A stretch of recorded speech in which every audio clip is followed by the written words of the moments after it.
वो घट जाती है। और लोग क्या होते हैं कि 40 से 50 वर्ष के बीच में ही एक्सपायर हो जाते हैं। जो आजकल सडन डेथ हो रही है उसका मेन कारण जिम है।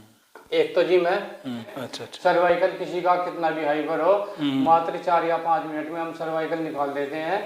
बाकायदा चाहे आपकी ऑपरेशन की अवस्था हो तो ऑपरेशन की अवस्था से भी हम आपको बाहर सर्वाइकल आजकल लेडीजों में बहुत आ रहा है, बहुत ज्यादा आ रहा है। हमारे पास में पेशेंट आते हैं मोस्टली हमारे पास में उत्तर भारत के बहुत ज्यादा पेशेंट आते हैं। अच्छा। दिल्ली और हिमाचल, ये अपना चंडीगढ़। एक ही कमरा था। अच्छा।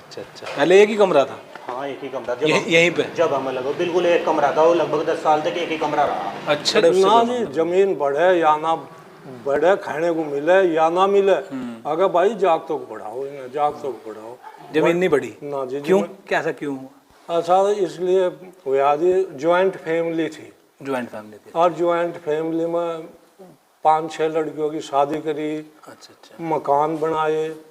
और भाई यो खोदना खाना चलता रहा, जाग तो पढ़ा। नमस्कार दोस्तों, मैं विकास चौधरी आपका बहुत बहुत स्वागत करता हूं आपके अपने चैनल विकास चौधरी में। और किसान भाइयों, आज की इस वीडियो में मैं आया हूं गांव नन्हेड़ा असम में, जो कि देवण के पास पड़ता है। और आज की वीडियो में आपको मिलवाऊंगा चौधरी रणबीर सिंह जी से। उन्होंने अपने बड़ों की कितनी ज़मीन बढ़ाई और क्या उनका संघर्ष रहा। उनके 2 लड़के हैं, दोनों ही कामयाब है, किसान के बेटे हैं, ठीक है, दोनों ही सरकारी नौकरी पर जॉब करते हैं। तो उन्होंने अपने परिवार को कैसे मेंटेन किया, पूरी जानकारी लेंगे। तो चलिए दोस्तों, इस कमाल की वीडियो को शुरू करते हैं। और जो किसान भाई चैनल पर पहली बार आए हैं उनसे एक रिक्वेस्ट है, चैनल को सब्सक्राइब कर लें। यहाँ डलवा दें पूरा। सर बहुत बहुत स्वागत है आपका हमारे चैनल में। सबसे पहले थोड़ा अपने बारे में और अपने बड़ों के बारे में और गाँव के बारे में बताइए। धन्यवाद जी आपका। जी, मेरे 2 लड़के जी। अब आपका नाम बताओ सर। मेरा नाम रणबीर सिंह अग्रोही। पिताजी का? पिताजी का नाम अमेर सिंह अग्रोही। अच्छा, गांव नन्हेड़ा है? गांव नन्हेड़ा आसा, जिला सहारनपुर जी, नियर देवबंद। अच्छा सर, हमें आप ये बताइए, ये जो गांव है कौन सी बिरादरी है? महबूबुल्ली बिरादरी? यो जाट बिरादरी। जाट। वोट वगैरह कितनी है? कितना बड़ा गांव है? वोट ऐसे जी 1500। 1500 वोट है जी। अच्छा, गोत्र क्या है सर आपका? अग्रोही। जाट अग्रोही जी। अच्छा। अग्रोही गोत्र तो बहुत रियर मिलता है, थोड़ा बताएंगे इसके बारे में, अपने बड़ों के बारे में, कहाँ से आए थे? ये कोलगांव से आए थे जी। कोलगांव हरियाणा में पड़ता है? हाँ जी। अच्छा। चलिए, अब हम आपने कितनी पढ़ाई की? हमने सुना आपने काफ़ी पढ़ाई की है। मैं ग्रेजुएट हूँ जी, मैं भी BA कर रखी। BA कौन से सन में की थी, आपको पता था? या 72 में करी थी जी, महाराज सिंह डिग्री कॉलेज सहारनपुर से। 1972 में? हाँ जी। अच्छा, आपके जो पिताजी थे वो कम पढ़े लिखे थे या उन्होंने भी पढ़ाई ज़्यादा की थी? ना जी, ज़्यादा तो की नहीं थी वो। तो फिर उनके दिमाग में कैसा है कि बच्चे को पढ़ाते? क्योंकि उस टाइम तो 10वीं करना भारी था लोगों को। हाँ, बस पास में स्कूल था, हम अपना स्कूल में पैदल जाया करते थे, थैले कंधे पर टांग कर। और ना साइकिल थी उस समय पे, ना कुछ था। हम तो यहाँ चंदेना गांव है, चंदेने में हम पैदल जाया करते। हाई स्कूल चंदेने से पास किया, इंटर भी चंदेने से पास किया, और BA महाराज सिंह डिग्री कॉलेज सहारनपुर से। अच्छा रणवीर जी, अब हमें ये बताया, लड़के कितने आपके? 2 हैं। 2। और जमीन की बात करें तो जमीन कितने आए, हिस्से में कितने आए थे जब पिताजी एक्सपायर हुए? तो हिस्से में 40 बीघे आई थी जी। 40 बीघे? 40 बीघे मतलब, या 40 बीघे कच्ची जी जमीन। कच्ची मतलब कैसे? वैसे तो यो 1 बीघा 3 बीघे का हो तो गांव के हिसाब से जो है वह कच्चे बीघे हों।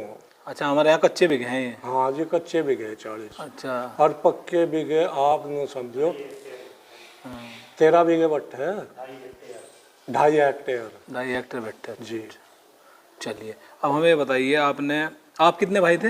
हम 3 भाई थे जी। 3 भाई थे, मतलब 120 बीघे जमीन थी पिताजी के हिस्से में? हाँ जी। अच्छा, तो आपने कुछ बढ़ाई जमीन या कैसे क्या किया? ना जी, जमीन नहीं बढ़ी? ना जी। क्यों? कैसा क्यों हुआ? ऐसा इसलिए हुआ जी, ज्वाइंट फैमिली थी। ज्वाइंट फैमिली थी? और ज्वाइंट फैमिली में 5-6 लड़कियों की शादी करी। अच्छा। मकान बनाए। और भाई यो खोदना खाना चलता रहा, जाग तो पढ़ाना चलता रहा।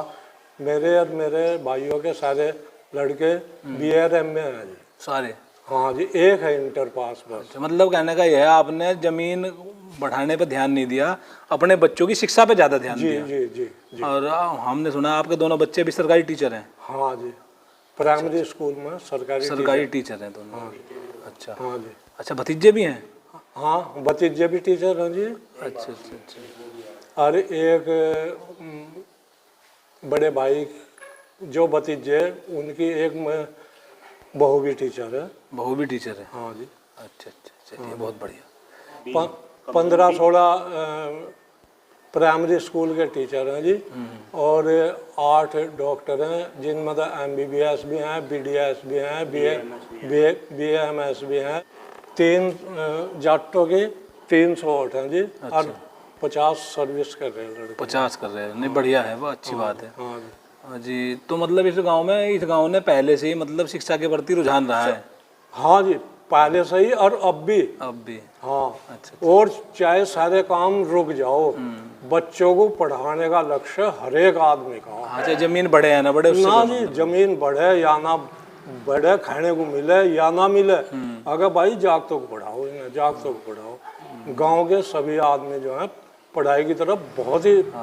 यहाँ के गांव वालों को पता चल गया सबसे, अगर आपको कामयाब होना है तो सबसे सस्ता साधन शिक्षा है। हाँ हाँ ये हकीकत है जी।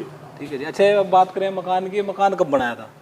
यो मकान तो पहले 2000 में बनाया, फिर 11 में बनाया, आहिस्ता आहिस्ता आहिस्ता बनाते रहे।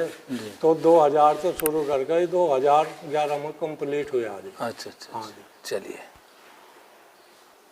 सर, बहुत बहुत स्वागत है आपका। आप थोड़ा सा अपने बारे में परिचय दो। Thank you sir.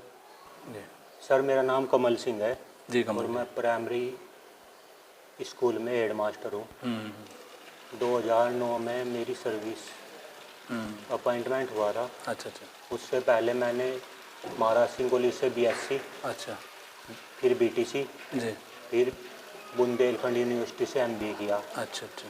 2009 में मेरे अपॉइंटमेंट हुआ। तब से मैं अब तक टीचर हूँ।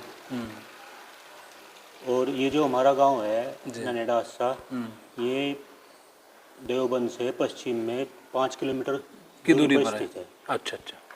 और ये मेनली जाटों का गांव है। हाँ। और हमारे गांव में लगभग 300 वोट हैं। 300 में 150 महिला, 150 पुरुष लगभग।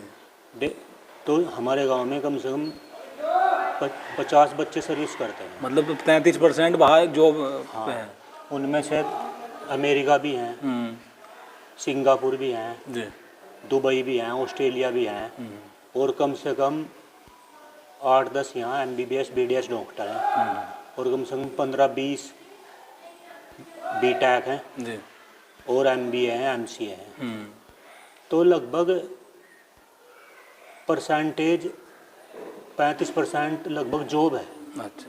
मतलब शिक्षा के प्रति पहले गांव में रुझान है, पहले से रुझान है। अब भी जो बच्चे हैं जो यहाँ पर पढ़ते हैं, उनका टारगेट लगभग 90% ही रहता है हाई स्कूल इंटर का। अच्छा अच्छा। इससे कम नहीं रहता। अच्छा सर, हमें ये बताओ आप, यहाँ का जो स्कूल है सबसे बढ़िया स्कूल कौन सा है? क्योंकि जब आप बता रहे हैं हमारे यहाँ सबसे बढ़िया मतलब पढ़ाई में देवबंद में है दादून valley public school, railway road Deoband.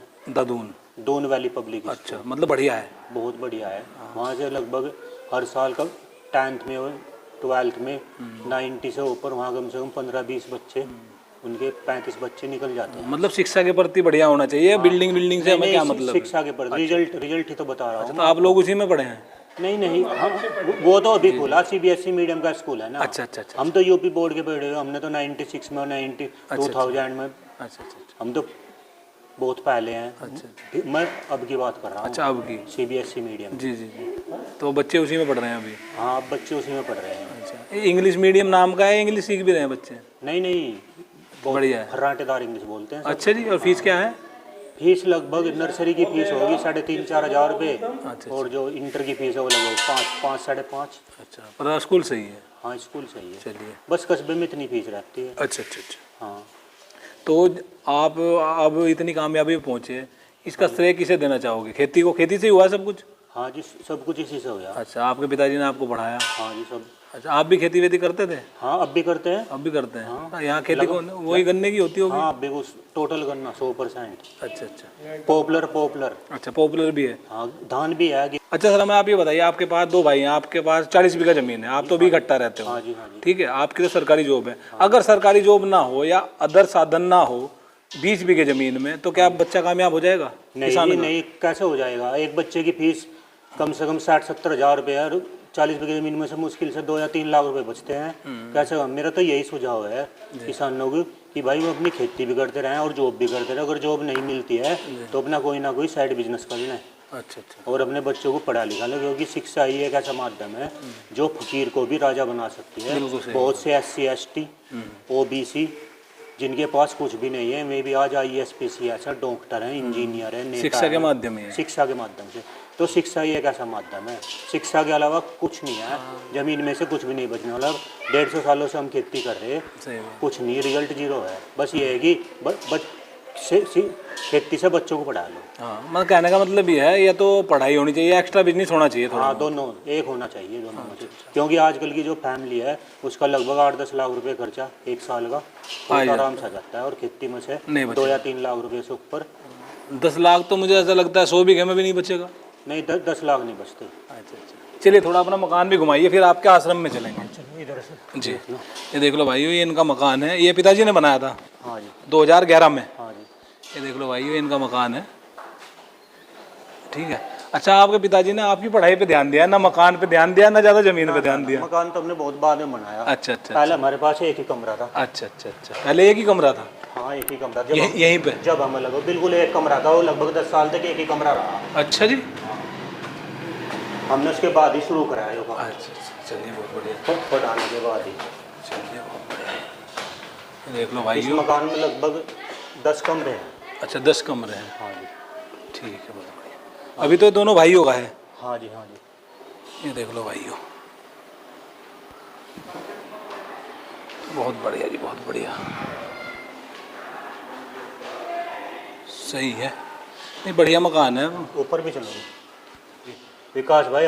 हम अब आपको अपने योगाश्रम पर लेकर चलते हैं। अच्छा अच्छा, वो खेतों में बनाया है? हाँ खेतों चलिए। में बनाया है। चलिए। ये योगाचार्य। ये आपका ये यहाँ पर हाँ जी ये क्या बोलेंगे इसको, क्या बनाया आपने? सर, ये योगाश्रम है। अच्छा अच्छा यहाँ पर मॉर्निंग इवनिंग क्लासें लगती हैं योग की। अच्छा अच्छा। और हर संडे को कोई भी पेशेंट आता है, जिसे कोई भी कमर दर्द हो, कंधे का दर्द हो, गर्दन का दर्द हो, या कोई डाइजेशन संबंधी प्रॉब्लम हो, जी जी जी, उसका, योग द्वारा। हाँ उसका योग द्वारा चलिए, इसके यहाँ बारे में पर थोड़ा निःशुल्क बताइए। इलाज होता है। जी। सर इनके बारे में तो योगाचार्य जी बताएंगे। अच्छा, ये हाँ आपके जी। छोटे भाई हैं? हाँ जी हाँ जी, बताइए सर। जी सर, बताइए। नमस्कार मित्रों, मैं योगाचार्य विवेक और मैं ग्राम ननेड़ा से, जिला सहारनपुर यूपी, और नहर के किनारे हमारा योगाश्रम है और हम यहाँ पर योग चिकित्सा करते हैं। योग चिकित्सा करने के साथ साथ में हम यहाँ पर योगा क्लासेज भी चलाते हैं। हमारे कम से कम 25 देशों में स्टूडेंट हैं जो हमसे लगातार जुड़े हुए हैं। और किसी भी तरह का कोई भी मर्ज हो, बिना दवाइयों के अगर आपको ठीक कराना हो तो आप हमारे पास में आ सकते हैं। जैसे कि शोल्डर फ्रोजन हुआ। जी जी, चलिए अंदर बैठ के बातें करेंगे जी। जी जी जी, हाँ जी। अच्छा, आपने ये पढ़ाई योग से की है सर? जी, मैंने MA किया था योग से। अच्छा अच्छा अच्छा। और योग से जी। मैंने योग से MA किया था। अच्छा अच्छा अच्छा। और उसके बाद में लगभग 22 साल हो चुके हैं। जी और तभी से मैं इस क्षेत्र में कार्य कर रहा हूँ जी जी। लगातार। काफ़ी यूरोपियन शिष्य हैं, कुछ एशियन भी हैं हमारे पास में, कई विदेशी शिष्य योग सीख कर जा भी चुके हैं। अच्छा अच्छा अच्छा अच्छा। अच्छा, ये आपने ही बना दिया अपने खेतों पे? जी जी जी जी जी। चलिए बहुत बढ़िया जी। ये देख लो भाइयों, इनका योग आश्रम है, यहाँ पर योग केंद्र है ये। ठीक है जी, ये देख लो आप, आ जाइए। अच्छा अच्छा सर, ये बताइए, योग से क्या सभी बीमारियों का इलाज संभव है? सभी बीमारियों के अच्छा। A to Z कोई सी भी बीमारी ऐसी हो जो आपके काबू में नहीं आ रही हो और आप उसे ठीक करना चाहते हो तो आप हमारे पास लेकर आइए। हमारे पास में PGI चंडीगढ़, ऋषिकेश, एम्स और दिल्ली के पेशेंट आते हैं। यहाँ तक कि राजस्थान, पंजाब और हरियाणा, हिमाचल तक के पेशेंट हमारे पास में आ चुके हैं। जी जी। और अगर किसी की रीढ़ की हड्डी में सर्वाइकल से लेकर लंबर तक कोई भी समस्या हो हम उसे ठीक कर देते हैं, वो भी बिना दवाइयों के। अच्छा अच्छा। हमारा ही लेकर आइए और ट्रीटमेंट कराइए। फ्रोजन शोल्डर हो, फ्रोजन शोल्डर में क्या होता है कि जो आपका कंधा होता है वो ऊपर नहीं जा पाता है। हाँ जी हाँ जी हाँ जी। तो इसे ठीक करने के लिए मात्र हम 1 या 2 शिफ्ट लेते हैं। अच्छा, बस 1-2 शिफ्ट में ही ठीक कर देते हैं। अच्छा अच्छा। सर्वाइकल किसी का कितना भी हाइपर हो, मात्र 4 या 5 मिनट में हम सर्वाइकल निकाल देते हैं। बाकायदा चाहे आपकी ऑपरेशन की अवस्था हो तो ऑपरेशन की अवस्था से भी हम आपको बाहर सर्वाइकल आजकल लेडीजों में बहुत आ रहा है, बहुत ज्यादा आ रहा है। हमारे पास में पेशेंट आते हैं जी। मोस्टली हमारे पास में उत्तर भारत के बहुत ज्यादा पेशेंट आते हैं। अच्छा अच्छा। दिल्ली जी। और हिमाचल, ये अपना चंडीगढ़, हरियाणा और पंजाब, उत्तराखंड, ये पेशेंट हर संडे में इलाज करते हैं। सुबह 7 बजे से दोपहर 12 या 1 बजे अच्छा, तक। कुछ शुल्क है सर या निःशुल्क है? निःशुल्क, निःशुल्क है। निःशुल्क है। कोई भी भाई आ सकता है, अपना इलाज करा सकता है। हमारी योग पीठ है, उसकी एक दान रसीद है। अगर आपकी इच्छा है तो 1 रुपए से लेकर जितनी भी आपकी क्षमता है उसके अनुसार आप दान। अच्छा, अब ये बताइए सर, आजकल युवाओं में जिम का बहुत वो लगा है, अगर योग से जिम को कंपैरिजन में ले तो कौन सा बढ़िया है आपके हिसाब से? योग बहुत ही ज्यादा बेटर है। अच्छा अच्छा। योग इसलिए बेटर है क्योंकि जब भी आप जिम करते हैं, जिम करने से क्या होता है, जो वजन का खिंचाव है वो आपके ज्वाइंटों पर आ जाता है। तो 10 साल बाद जाकर आपके जो ज्वाइंट हैं उनमें लूज हो जाते हैं, उनमें गैप आ जाता है। फिर पूरी जिंदगी आपका दर्द नहीं जा पाता है। अच्छा अच्छा। अगर आप जो आपकी मांसपेशियां हैं वे हार्ड हो जाती हैं बहुत ज़्यादा। जो आपका हार्ट है वो अगर 60 किलोमीटर प्रति घंटा की रफ्तार से दौड़ रहा है तो मांसपेशियों को ब्लड देने के लिए उसे कम से कम 120 किलोमीटर प्रति घंटा की रफ्तार से 24 घंटे दौड़ना पड़ता है। तो उससे क्या होता है कि जल्दी ही हमारे जो हृदय की आयु है वो घट जाती है। और लोग क्या होते हैं कि 40 से 50 वर्ष के बीच में ही एक्सपायर हो जाते हैं। जो आजकल सडन डेथ हो रही है उसका मेन कारण जिम है।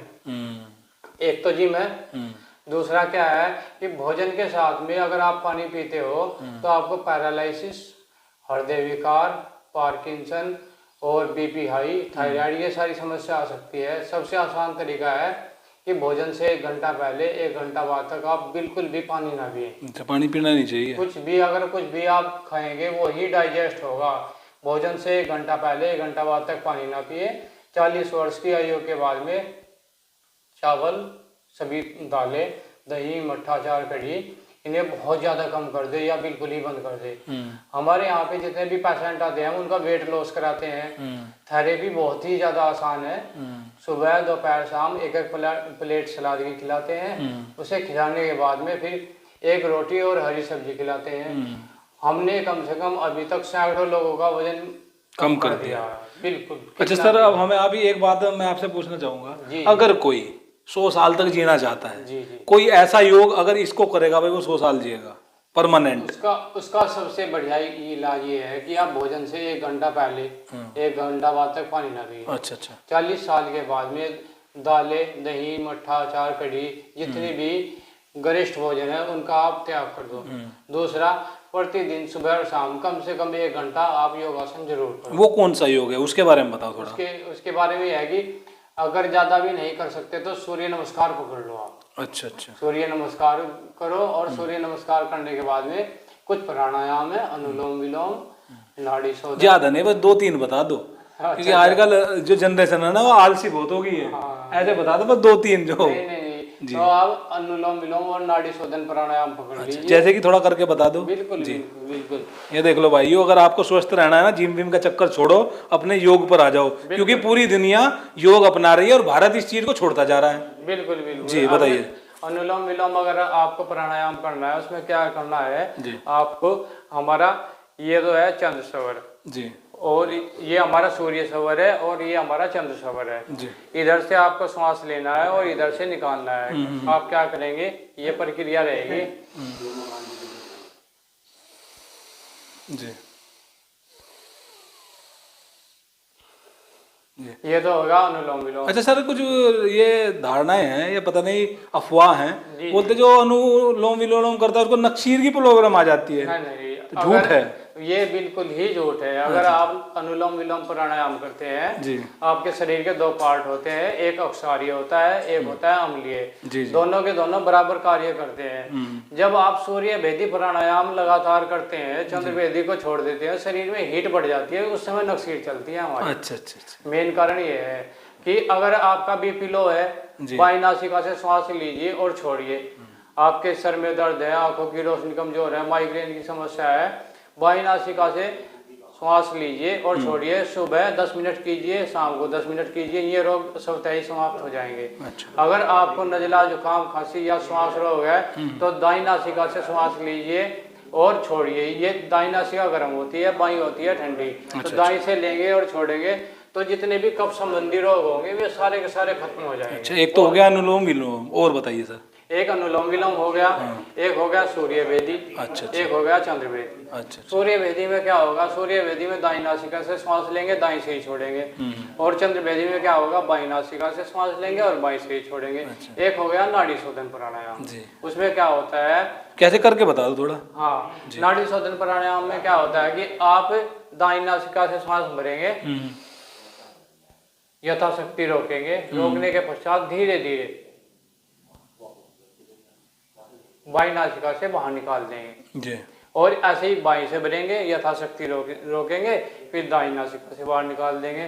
बीपी के लिए आप क्या कर सकते हैं, अगर आपका बीपी बहुत ज्यादा हाई रहता है, कोलेस्ट्रॉल बढ़ा हुआ है, उसे ठीक करने के लिए बहुत साधारण सा तरीका है कि आपको शीतली और शीतकारी दो प्राणायाम होते हैं, उन्हें पकड़ लीजिए। क्या करके बता दो सर एक बार। बिल्कुल बिल्कुल जी जी। शीतली प्राणायाम में क्या होता है कि आपकी जो जिह्वा होती है वो कव्वे की चोंच की तरह हो जाती है। उसके अंदर से हवा जाती है, जब वो हवा जाती है तो वो टेम्परेचर से 10 डिग्री ठंडी होकर शरीर के अंदर घुसती है, तो आपका बीपी एकदम से नॉर्मल कर दी जी। तो इसमें इसे करना कैसे होता है, जिह्वा को इस तरह कीजिए जी, नासिका से सांस बाहर निकाल लीजिए, दोबारा देखिए एक बार।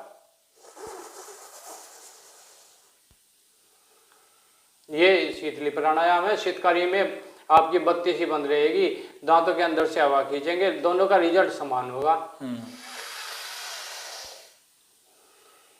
खींचनी मुंह से और निकालनी नाक से? नाक से है, दोनों का रिजल्ट बराबर है। जौन सा भी आप आसानी से कर सकते हैं उसे आप कर लीजिए, आपको साथ के साथ लाभ, कोलेस्ट्रॉल और ये खत्म हो जाएगा, बिल्कुल खत्म हो जाएगा। ये तो फ्री की दवा है, लोग बाग लाखों लाखों करोड़ों करोड़ों रुपए हमारे खर्च पास कर में रहे ऐसे हैं। पेशेंट आते हैं कम से कम 5-5, 7-7 लाख रुपए जो अपने ऊपर लगा चुके होते हैं। कोई सर्वाइकल पे, कोई आपके लंबर पेन पे, कोई थोरेसिक पे, कोई आपके इस पे क्या नाम, इस पे साइटिका पे, और हम उन्हें 1 या 2 शिफ्ट में ही ठीक कर देते हैं। अच्छा।